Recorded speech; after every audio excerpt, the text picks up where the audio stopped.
धनतेरस यानी समृद्धि की शॉपिंग। धनतेरस पर सोना, चांदी, बर्तन या अन्य कीमती मेटल्स खरीदना काफी शुभ माना जाता है। इस दिन माता लक्ष्मी और भगवान कुबेर की पूजा होती है, जो धन और समृद्धि के देवता हैं। इसलिए लोग मानते हैं कि इस दिन की जो खरीदारी आप करते हैं उससे घर में धन की बढ़ोतरी होती है। और आपके मन में भी फिर सवाल होते होंगे कि इस धनतेरस पर क्या खरीदे और क्या नहीं खरीदे। इन्हीं मुद्दों पर आज हम चर्चा करेंगे, लेकिन सोने और चांदी से जुड़े हुए आपके सभी सवालों के जवाब दिए जाएंगे। अगर आप खरीदने जा रहे हैं तो आपके मन में ये भी सवाल होगा कि ये भाव सही है कि नहीं। तो हमने एक पोल भी किया है। सबसे पहले वो पोल आपको दिखा देते हैं कि वो क्या निकल कर आ रहा है। देश के जितने भी बड़े ब्रोकरेज हाउसेस थे उनसे हमने पूछा कि अगली दिवाली तक सोने का भाव क्या हो सकता है। तो सबसे ज़्यादा पृथ्वी फिनमार्ट 90,000 रुपये लगता है कि ये सोना बढ़कर 90,000 रुपये तक अगली दिवाली तक जा सकता है। वहीं HDFC सिक्योरिटीज़ को लगता है 87,000। एंजल वन, LKP सिक्योरिटीज़, निर्मल बंग ने 86,000 रुपये का टारगेट अगली दिवाली तक का गोल्ड का दिया है। Tradebull securities, Sharekhan, Kedia commodity का टारगेट है 85,000 का। वहीं कुबरजी ग्रुप ने 82,000 और मोतीलाल ओसवाल ने 81,000 रुपये का टारगेट गोल्ड का अगली दिवाली तक का दिया है। चांदी के पोल की बात करते हैं तो चांदी में 1,30,000 का टारगेट सबसे ज़्यादा केडिया कमोडिटी की तरफ से आया है। इसके अलावा शेयर खान ने 1,25,000 और मोतीलाल ओसवाल ने भी 1,25,000 का अगली दिवाली तक का चांदी का टारगेट दिया है। LKP सिक्योरिटीज़, एंजल वन, निर्मल बंग, ट्रेडबुल सिक्योरिटीज़, पृथ्वी फिनमार्ट और कुबरजी ग्रुप, ये सारे ब्रोकरेज हाउसेस ने 1,20,000 का चांदी का टारगेट अगले एक साल के लिए दिया है। वहीं HDFC सिक्योरिटीज़ का सबसे कम टारगेट 1,09,950 रुपये का उनका टारगेट है।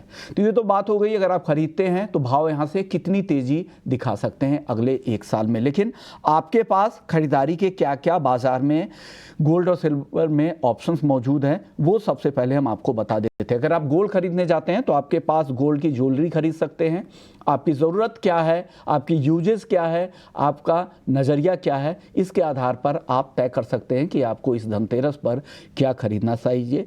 सोने के सिक्के या बार खरीद सकते हैं क्योंकि यहाँ पर मेकिंग चार्ज काफ़ी कम होता है। इसके अलावा digital gold, sovereign gold bond हालांकि खुला हुआ नहीं है, लेकिन जो लिक्विड कॉन्ट्रैक्ट है, जो पुराने सीरीज़ है, वहाँ पर अगर आपको मौका मिलता है तो आप अपने डीमैट के जरिए उसकी खरीदारी कर सकते हैं। इसके अलावा गोल्ड ETF जिसकी एक्सचेंज पर ट्रेडिंग होती है, खरीद बिक्री काफ़ी आसान है और लिक्विड भी काफ़ी ज़्यादा है। इसके अलावा गोल्ड और के फ्यूचर्स और ऑप्शंस, इसके जरिए भी आप यहाँ पर एक्सचेंज के जरिए भी गोल्ड की डिलीवरी ले सकते हैं। तो तमाम ऑप्शंस आपके पास है और चांदी में भी कमोबेश यही ऑप्शंस है। चांदी की ज्वेलरी है, चांदी के सिक्के और बार है, डिजिटल चांदी खरीद सकते हैं और सिल्वर ETF भी बाजार में मौजूद है और साथ ही एक्सचेंज के जरिए भी आप चांदी की डिलीवरी ले सकते हैं। चलिए इन्हीं तमाम मुद्दों पर बातचीत करेंगे। अपने मेहमानों से आपका परिचय करवा देता हूँ। अजय केडिया है हमारे साथ, केडिया कमोडिटी से। जयप्रकाश गुप्ता हैं, फाउंडर है धन के। हमारे साथ राजेश रोकड़े हैं, वाइस चेयरमैन हैं GJC के। और अमित गोयल हैं, पेस 360 के चीफ ग्लोबल स्ट्रैटेजिस्ट है। आप सभी मेहमानों का बहुत बहुत शुक्रिया। जय, सबसे पहले आप बताइए, इस धनतेरस पर आप क्या खरीदने वाले हैं? सबसे पहले विश्व मोहन जी, आपको, आपके ET नाउ स्वदेश के पूरी टीम को और सारे आपके चैनल के देखने वालों को धनतेरस की बहुत बहुत शुभकामनाएं। देखिए, बहुत ही अहम दिन है और इस अहम दिन पे हम ये देख रहे हैं कि गोल्ड और सिल्वर दोनों लाइफ टाइम हाइज पे हैं इंडियन मार्केट में, एटलीस्ट, या उसके आसपास ही ट्रेड कर रहे हैं। ये एक मौका भी है, दस्तूर भी है और इसमें गोल्ड और सिल्वर खरीदना एक शुभ माना जाता है।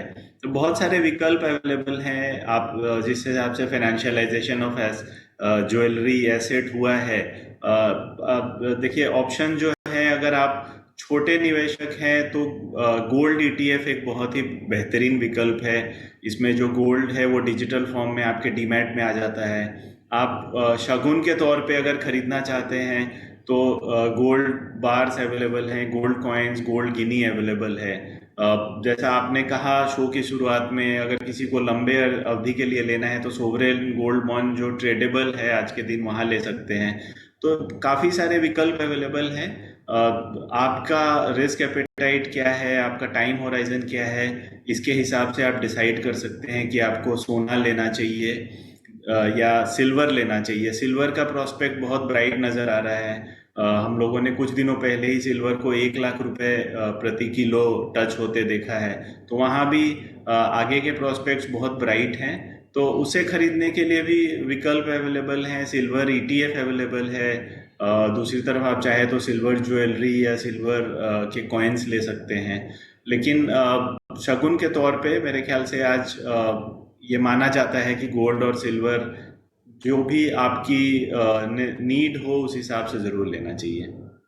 ज़रूरत के हिसाब ले, शगुन के लिए ले, क्योंकि भाव काफ़ी ज़्यादा है। लेकिन शुभ दिन है, इस पे खरीदारी करें। और लंबी अवधि के लिए इसीलिए हमने शुरुआत में टारगेट बता दिए कि हो सकता है कि भाव में आगे चल के कुछ करेक्शन दिखे, लेकिन लंबी अवधि में अभी भी काफ़ी तेज़ी की संभावना जितने भी बड़े एक्सपर्ट्स हैं उनको लगता है। केडिया जी, आप बताइए, आप क्या खरीदेंगे? पर्सनल अगर आपको कुछ खरीदना हो धनतेरस पे तो आप क्या खरीद रहे हैं और क्यों खरीद रहे हैं वो? नमस्कार विष्णु जी, नमस्कार आपको और सभी दर्शकों को धनतेरस की शुभकामनाएं। देखिए, हम अगर इंडियंस की बात करते हैं तो सोना चांदी हम एक्चुअली बाय करते ही नहीं है, हम कंज्यूम करते हैं। आज आप देखिए घरों में 28,000 टन का डेटा है, जो घर में हम सोना ले लेते हैं वो वापस बाहर तो आता नहीं है। लेकिन हाँ, पिछले 10 साल से जब से हमने देखा है कि गोल्ड सिल्वर को भी एक फाइनेंशियल प्रोडक्ट के तौर पे देखा गया है, इन्वेस्टमेंट के तौर पे देखा गया है। हमने देखा 2 साल के अंदर इंडिया में भी ईटीएफ लॉन्च हुए, जिसकी वजह से जो फाइनेंशियल प्लेयर इन्वेस्टमेंट के लिए देखते थे अदर असेट क्लास, वो अब सोने चांदी पे आ गए हैं। तो मुझे लगता है ये एक मुख्य कारण रहा है कि 3 साल में हमने एक बड़ा फंड का फ्लो गोल्ड सिल्वर में आते हुए देखा। पर्सनली अगर मेरी बात करें तो डेफिनेटली रादर देन मैं भाव को देखूं, मुझे लगता है एक रिचुअल्स हमारे हिंदू समाज में बना हुआ है कि धनतेरस के दिन अगर हम ले तो डेफिनेटली गोल्ड तो लेना ही है, बट मेरा प्रेफरेंस ज्यादा करके चांदी को रहेगा। बिकॉज अब तक चांदी को हम खाली एक मेटल के तौर पे देखते थे, बट जिस ढंग से पिछले 10 सालों में हमने देखा ईवी, सोलर पैनल्स, फिर क्लीन एनर्जी में इसका यूसेज बढ़ा है। सप्लाई साइड कोई मेजर चेंजेस नहीं है। हाँ, पिछले 2-3 सालों में चाइना पेसिमिस्टिक थी, इकोनॉमी चल नहीं रही थी कोविड के बाद, इसके वजह से चांदी में कोई बड़ा उछाल नहीं था। लेकिन पिछले 3-4 महीनों में अगर आप देखोगे तो back to back rate cuts हो रही, इकोनॉमी में उभरने की बातें हो रही है, जिसके चलते चांदी ये साल में सबसे बेहतरीन रिजल्ट देते हुए रिटर्न देते हुए दिखाई दिया है। तो मेरा प्रेफरेंस है अगले 1 साल की अगर बात करूं तो मुझे लगता है कि करंट लेवल से भी बहुत बेहतरीन है। हाँ, जैसा आपने भी कहा कि वॉलिटिलिटी काफी एक्सट्रीम है, थोड़ा बहुत करेक्शन आ जाए, बट मुझे लगता है कि 1,30,000 तक का लेवल अगले 1 साल में मिल जाए तो पहला प्रेफरेंस मेरा चांदी रहेगा, जो मुझे सपोर्ट करता है। गोल्ड सिल्वर रेशियो से भी पता चलता है, जिस ढंग से रेशियो में गिरावट दिखाई दे रही है और 70-72 का लेवल भी अगर आ जाता है तो चांदी मुझे ज्यादा आउट परफॉर्म करते हुए दिखाई दे रही है। तो मेरा प्रेफरेंस डेफिनेटली चांदी का रहेगा। अगर फिजिकली ले रहा हूं तो डेफिनेटली चांदी, फिजिकल कॉइन्स ये लूंगा, लेकिन इन्वेस्टमेंट के लिए ले रहा हूं तो सिल्वर के ईटीएफ्स भी आ चुके हैं। मैं ईटीएफ पसंद करूंगा क्योंकि जब इन्वेस्टमेंट कर रहा हूं तो वहां पे मेरा मेकिंग चार्जेस बच जाता है और मैं एग्जिट करने के लिए इजीली कर पाऊंगा। तो इन्वेस्टमेंट के लिए लेना है तो ईटीएफ, और फिजिकल लेना है तो डेफिनेटली कॉइन और बार्स के रूप में हम ले सकते हैं। तो ये व्यू है आपका। हालांकि चांदी पे आपको ज़्यादा यहाँ पर फोकस आप करने की सलाह दे रहे हैं। चलिए, हमारे साथ ज्वेलर भी हैं और साथ ही जीजेसी के वाइस चेयरमैन भी है राजेश रोकड़े जी। राजेश जी, किस तरह का ट्रेंड दिख रहा है? शुरुआती ट्रेंड धनतेरस के लिए कैसा है? सबसे पहले तो आप सभी को धनतेरस की बहुत बहुत शुभकामनाएं विष्णु मोहन जी। देखिए, सबसे खास बात इस धनतेरस ये है कि 2 दिन की धनतेरस है, मतलब आज से शुरू हो रही है और कल तक के है। तो ये धनतेरस 2 दिन में होने के कारण अच्छा खासा बिजनेस मिलेगा, ऐसा मुझे लगता है। और मान्यता ये भी है कि आज जो खरीदारी करते हैं उनका धन जो है वो 13 गुना बढ़ता है। तो इसलिए धनतेरस की एक अलग महत्व बन गया, और साथ ही धन का प्रतीक इसे माना जाता है, शुभ निवेश माना जाता है। परंपरा और संस्कृति में हमारे इसमें है, उपहार देने के लिए यूज किया जाता है, व्यक्तिगत श्रृंगार इसको यूज किया जाता है। तो ये बहुत अलग अलग तरीके से आज के दिन खरीदारी होती है। और बहुत सी चीजें हैं हमारे यहाँ, जैसे सदियों पुरानी परंपरा है, पीढ़ियों से लोग खरीदारी करते हैं। साथ ही अभी पूरी मार्केट पूरी तरह से इतना सुसज्जित हो गया है डिस्काउंट के ऑफर्स के लेके, तो मुझे लगता है कि इस धनतेरस में बहुत अच्छा खासा बिजनेस मिलने का हमें अनुमान भी है। और शायद इसीलिए पूरे विश्व का 25% कंजम्पशन जो गोल्ड करता है वो इंडिया में ही होता है। और एक चीज मैं खास बताना चाहता हूँ, पिछले 3 साल का अगर मैं सोने के भाव को लेके बात करूं तो 2022 धनतेरस करीब 50,700 का रेट था। 12 नवंबर 2023 को 61,700 का रेट था, और आज 29 नवंबर मतलब 29 अक्टूबर मतलब फिर धनतेरस, तो आज का रेट है 79,000 एंड अबव। मतलब देखा जाए तो जो रिटर्न गोल्ड ने दिया है, मुझे लगता है कि भयंकर ही जोरदार दिया है, और इस वजह से यही इसका अट्रैक्शन बनते जा रहा है। और लोगों को अभी इसमें एक रहता था कि मेकिंग चार्जेस को लेके कस्टमर को लगता था, लेकिन जिस तरीके से मेकिंग चार्जेस 10 से 15% या 20% हो सकते हैं, लेकिन रेट ही एक साल में फ्री हो जाता है, तो मुझे लगता है कि वो कोई उतना मायना नहीं रखा है। लोग अभी फिजिकल गोल्ड की तरफ बहुत ज्यादा अट्रैक्शन कर रहे हैं। पहले एक और परंपरा थी, लोग कॉइन और बार्स लेते थे, लेकिन अब जब से इस बिजनेस में हॉलमार्किंग मैंडेटरी हो गया तो ट्रस्ट बहुत ज्यादा बढ़ गया है। इस वजह से लोग अभी ज्वेलरी लेते हैं, और ये अलग अलग तरीके की ज्वेलरी खरीदते हैं। अभी टोटल हमारा अगर टर्न, लेकिन 98% जो होता है हमारा ज्यादातर ज्वेलरी ही बेचते हैं हम लोग। ओके राजेश जी, एक और सवाल, अभी कैट की एक रिपोर्ट में पढ़ रहा था, उनके हिसाब से इस धनतेरस पर उन्होंने जो अनुमान लगाया कि इस धनतेरस करीब 20,000 करोड़ रुपए, वैल्यू टर्म में मैं बात कर रहा हूँ, सोने की बिक्री हो सकती है, और करीब 2,500 करोड़ रुपए की चांदी की बिक्री हो सकती है, और 250 टन चांदी की और 25 टन सोने की बिक्री का अनुमान है। आप लोगों के एसोसिएशन का क्या अनुमान है, किस तरह की बिक्री की उम्मीद आप लोग लगा रखे हैं इस बार? कम बताए, देखिए मैं पूरे हिंदुस्तान में एक 800 टन के आसपास इंपोर्ट होता है, और ये इंडस्ट्री करीब 1200 टन की इंडस्ट्री है। 400 टन जो है रिसाइकल होता है। तो मैं अगर देखूं, अनुमान करो तो 100 ton every year minimum, every month minimum use होता है। और धनतेरस और दिवाली के दरम्यान में तो हमारे टोटल बिजनेस का 25% बिजनेस इस समय होता है। तो मुझे लगता है वो 25 टन नहीं है, 100 टन के आसपास आएगा, क्योंकि उसके पीछे रीजन भी है कि आप पूरे साल का फिगर जोड़ देते हैं। और खास बात मैं बताता हूँ, तो इंडियन गवर्नमेंट ने ड्यूटी कट किया है, इसलिए 79,200 के आसपास का रेट जो दिखा रहा है। नहीं तो देखा जाता तो अभी अगर ड्यूटी वही होता तो 86,000 का ऊपर का गोल्ड रेट होता, और शायद सिल्वर भी काफी महंगी होती है। तो मुझे लगता है आने वाले दिनों में गोल्ड फिर से 1 लाख रुपया हो ना जाए, ऐसा डर लग रहा है। और जिस तरीके से पिछले साल भर में बढ़ा है, जो फिगर्स है जो अभी आपने कहा, वो फिगर्स सब बीट कर देंगे, और उससे ज्यादा इस बार बिजनेस होगा सभी का। देखिए AIJGF की ये रिपोर्ट थी, ये हमने आपको बताया है। लेकिन चलिए, हमारे साथ अमित गोयल जी भी हैं। अमित गोयल जी, आप बताइए, जिस तरह से जियोपॉलिटिकल रिस्क प्रीमियम सोने को मिल रहा है, क्या ये आगे भी मिलता रहेगा या कुछ नरमी की संभावना आपको लग रही है अमित जी?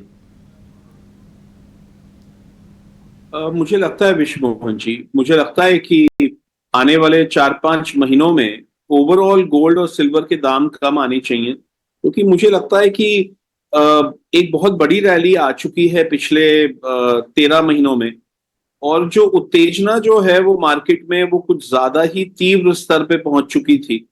तो एक करेक्शन जो है वो एक ड्यू है, लाजमी है, और वो करेक्शन महज केवल 2-3% की ना होके, अगर हम लंबी अवधि की बात करें अगले 4-5-6 महीने में, एक बार जो है वो मुझे लगता है कि 2500 2550 के रेंज में जो है वो गोल्ड को आना चाहिए। और अगर ऐसा होता है तो जाहिर है कि चांदी भी जो है वो तकरीबन 30 और 31 डॉलर पर आउंस के रेंज में आनी चाहिए।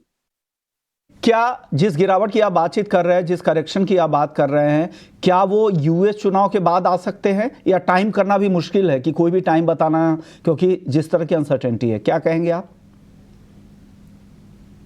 देखिए विश्व मोहन जी, ये कहना मुश्किल है कि अगले 2 हफ्तों में क्या होगा, क्योंकि अगले 2 हफ्तों में जो डेटा जो आने वाले हैं, और जो US प्रेसिडेंशियल और US कांग्रेस इलेक्शंस के जो रिजल्ट्स आने वाले हैं, उसके वजह से एक बहुत शॉर्ट रेंज प्रिडिक्शन कर पाना इस समय बहुत बहुत बहुत ज्यादा मुश्किल है। बहुत सारे डेटा हैं, NFP है, US की बॉन्ड एलोकेशन का डेटा है, कोर PCE का डेटा है, GDP का डेटा है, फिर जो है वो अगले हफ्ते US इलेक्शंस हैं। तो बहुत सारे डेटा पॉइंट्स अगले 1.5 हफ्ते में आने वाले हैं। तो मैं ये कहना चाहूंगा कि ओवरऑल सोने और चांदी में चूंकि बहुत ज्यादा उत्तेजना हमने देखी पिछले 1 महीने में, मुझे लगता है कि अब वो उत्तेजना धीरे धीरे शांत होगी, क्योंकि जियोपॉलिटिकल सिनारियो भी शांत हो रहा है।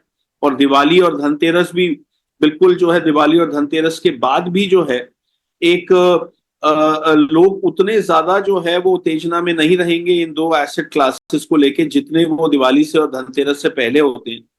तो ये सब देखते हुए मैं ये जरूर कह सकता हूं कि आने वाले 3-4 महीनों में एक अच्छी करेक्शन बननी चाहिए, मगर अगले 2 हफ्तों में क्या होगा ये बहुत कुछ निर्भर करेगा ये डेटा पॉइंट्स और यूएस इलेक्शन के रिजल्ट्स के ऊपर। ओके, बिल्कुल सही बात है, क्योंकि जिस तरह के इवेंट्स है, यूएस इलेक्शन है, फिर 6 और 7 नवंबर को फेड की भी बैठक है, ऐसे में कहना बहुत मुश्किल है। जय, आपसे मेरा सवाल होगा, क्या लग रहा है जिस तरह के प्रीमियम मिल रहे हैं गोल्ड को, क्या ये जारी रहेंगे? अगर किसी को शादी के लिए खरीदारी करनी है तो उन्हें वेट करना चाहिए क्या? क्या आपको लग रहा है कि भाव में कुछ नरमी की संभावना है क्या आगे? देखिए, जितने भी डेटा पॉइंट्स अभी हमारे जो पैनलिस्ट थे उन्होंने बताए, ये सारे पॉइंट्स कंसीडर करना चाहिए। देखिए, अगर मैरिज पर्पस से गोल्ड लेना है तो वो टाइम करना बहुत डिफिकल्ट है कि मार्केट कब नीचे आएगा। लेकिन जो हम लोगों ने लास्ट 1-2 साल में जो मूव देखा है, देखिए अगर लास्ट सिर्फ 1 साल की बात करें तो इक्विटी को इंडिया में गोल्ड और सिल्वर ने आउट परफॉर्म किया है, डिस्पाइट द फैक्ट कि आज इंडियन मार्केट सबसे आउट परफॉर्मिंग मार्केट था आउट ऑफ इमर्जिंग मार्केट्स। और आने वाले दिनों में जिस हिसाब से अनिश्चितताएं बढ़ रही हैं, यूएस इलेक्शंस हैं, यूएस के डेट लाइफ टाइम हाई पे हैं, Indian markets life time high पे है, लास्ट 5 सालों में कोई मीनिंगफुल करेक्शन नहीं दिखा है इक्विटीज मार्केट पे। ये सारे चिंताएं अगर लेके चलें तो यहाँ पे गोल्ड और सिल्वर, स्पेशली गोल्ड का प्रोस्पेक्ट बहुत ब्राइट नजर आ रहा है फंडामेंटली। तो कोई भी गिरावट मिले, मुझे लगता है उसको एक पोर्टफोलियो का हिस्सा बनाने में बहुत हेल्प करेगा, क्योंकि जो आगे चल के जो अनिश्चितताएं दिख रही हैं उसमें आपके पोर्टफोलियो में डेफिनेटली गोल्ड और सिल्वर का कंपोनेंट जरूर होना चाहिए इक्विटी के साथ साथ।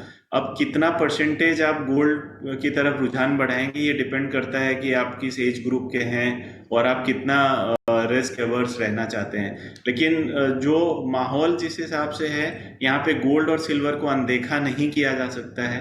It has to be part of your portfolio. और जहाँ तक कोई ज्वेलरी खरीदने की बात है शादी या किसी इम्पोर्टेंट ओकेशन के लिए, तो वो टाइम करना बहुत डिफिकल्ट है कि इमीडिएटली आफ्टर इलेक्शन यहाँ पे बड़ा गिरावट देखने को मिलेगा या मार्केट यहाँ से ऊपर भी जा सकता है। और हम मिडिल ईस्ट में भी अगर देखें तो बहुत ही फ्रेजाइल सिचुएशन है। आज इजराइल ईरान में कभी भी ओवरनाइट कुछ भी हो सकता है। अगर कुछ इस तरह का एस्केलेशन बढ़ता है तो यहाँ पे गोल्ड सिल्वर में गिरावट आना मुश्किल है। टाइम करना कि कब गिरावट आएगी ये बहुत मुश्किल है, क्योंकि माहौल अभी सब गोल्ड के फेवर में ही दिख रहा है। इसकी भाव को लेकर नए नए टारगेट्स और क्या फंडामेंटल से सब बातें हो गई है। अब बताइए, जो खरीदारी करने जा रहे हैं उनके लिए कुछ गोल्डन टिप्स दीजिए, क्या क्या उनको ध्यान में रखना चाहिए? बिल्कुल, मैं तो यही कहूंगा कि जब भी खरीदे हॉलमार्क गोल्ड ही खरीदे। खरीदते समय में वजन प्रॉपर चेक करके लीजिए। साथ में अगर बिल है पूरा प्रॉपर तो बिल पे सब चीजें लिखवा के लीजिए। और कभी भी खरीदते समय में आप किसी अच्छी दुकान से खरीदिए जहां आपको प्रॉपर बिलिंग मिलता हो, जहां ट्रांसपेरेंसी हो, क्योंकि ये काफी वैल्यूएबल चीज होगी। जब भी आपने एक चीज पूछी थी मुझे कि गोल्ड के रेट आगे क्या होगा या क्या कारण है, तो देखिए गोल्ड के रेट जो होते हैं ना वो केवल एक कारण पर निर्भर नहीं होते, उसके 10 कारण होते हैं। उसमें से प्रमुख कारण तो ठीक है, फेड के रेट कट फिर से एक्सपेक्टेड है।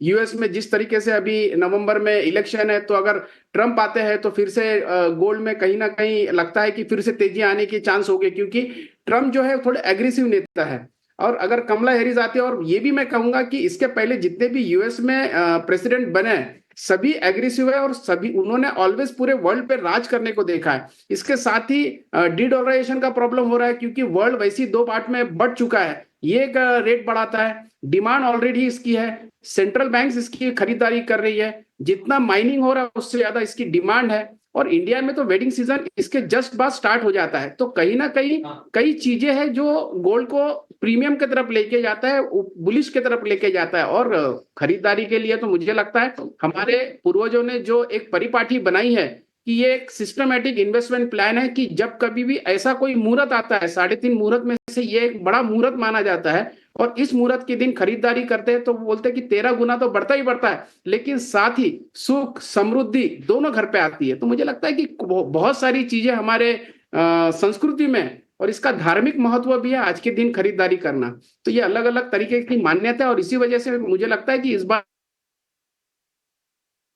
तो चलिए, आपने काफी डिटेल्स बता दिए, फंडामेंटल्स हालांकि काफी ज्यादा चर्चा हो भी गई है। केडिया जी, आप बताइए, डिजिटल या फिजिकल, किस विकल्प को आप ज्यादा तरजीह देंगे? अभी भी कहा कि आपको पहले समझना पड़ेगा आप किस चीज के लिए ले रहे हैं। जैसे हम धनतेरस पे कंजम्पशन के लिए ले रहे हैं तो डेफिनेटली मैं फिजिकल में ही जाना चाहूंगा, लेकिन जैसे पिछले 10 सालों में देखा है कि इन्वेस्टमेंट के तौर पे भी लोग सोनी चांदी पे आ गए, तो ईटीएफ भी अवेलेबल है। तो अगर आप कोई भी आज चीज बाय कर रहे हैं और आप सोचते हैं कि मैं कंजम्पशन पॉइंट ऑफ व्यू से ले रहा हूँ, तो डेफिनेटली फिजिकल आप कॉइन लीजिए, ज्वेलरी भी काफी आने लगे। लेकिन अगर आप निवेश के पॉइंट ऑफ व्यू से ले रहे हैं कि आज मैं अगर ले रहा हूँ सोना चांदी और अगले 6 महीने में 1 साल में मैं प्रॉफिट बुक करूं, तो मुझे लगता है कि डिजिटल माध्यम से भी आप ईटीएफ के अंदर निवेश करके चल सकते हैं। चांदी में क्या खरीदें, फिजिकल चांदी आज खरीदें या सिल्वर ईटीएफ को तरजीह दें?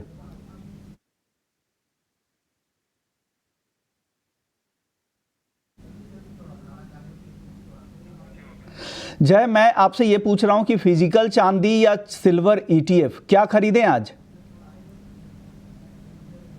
पॉइंट ऑफ व्यू से सहमत हूँ। अगर आपका आइडिया है ओकेशन के हिसाब से खरीदना है तो आई थिंक फिजिकल खरीदना आपके उस शगुन को भी फुलफिल करता है। अगर आपका इंटेंशन है कि मुझे निवेश करना है धनतेरस के दिन, तो सिल्वर ईटीएफ बेहतर विकल्प है। आप देख लीजिए आपकी यूजेस क्या है, आपका नज़रिया क्या है, आप इन्वेस्टमेंट के लिए खरीद रहे हैं या पहनने के लिए खरीद रहे हैं। तो फिजिकल से बेहतर तो कुछ नहीं है। अगर पहनने के लिए खरीद रहे हैं, आपका इस्तेमाल है, अगर आपका इन्वेस्टमेंट व्यू है तो आप फिर डिजिटल के साथ जा सकते हैं। चलिए, हमने कोशिश की है, हालांकि बहुत ज़्यादा सवाल नहीं ले पाया, लेकिन फंडामेंटल्स, भाव और अगली दिवाली धनतेरस तक भाव क्या हो सकता है, ये तमाम मुद्दों पर भी चर्चा की, और मौजूदा हालात गोल्ड और सिल्वर के लिए क्या है और क्या क्या विकल्प है हमने ज़्यादा चर्चा नहीं की, लेकिन ग्राफिक्स के जरिए अपने वो सारे विकल्प हमने आपको दिखा दिए हैं कि क्या क्या विकल्प आपके पास मौजूद है और उसकी खूबियां और खामियां भी हमने बता दी। शुक्रिया अमित जी आपका, केडिया जी, राजेश जी, जय, आप सभी का बहुत बहुत शुक्रिया। आप लोगों ने वक्त निकाला और आप सभी से उम्मीद करते हैं खरीदे, हमेशा लंबी अवधि का नज़रिया रखें। लंबी अवधि में हर एसेट क्लास में बेहतर रिटर्न ही मिलता है, इसकी चिंता आप ना करें। चलिए, तो इस खास पेशकश को यहीं समेटते हैं, लेकिन बाकी खबरों के लिए आप बने रहिए हमारे साथ। नमस्कार।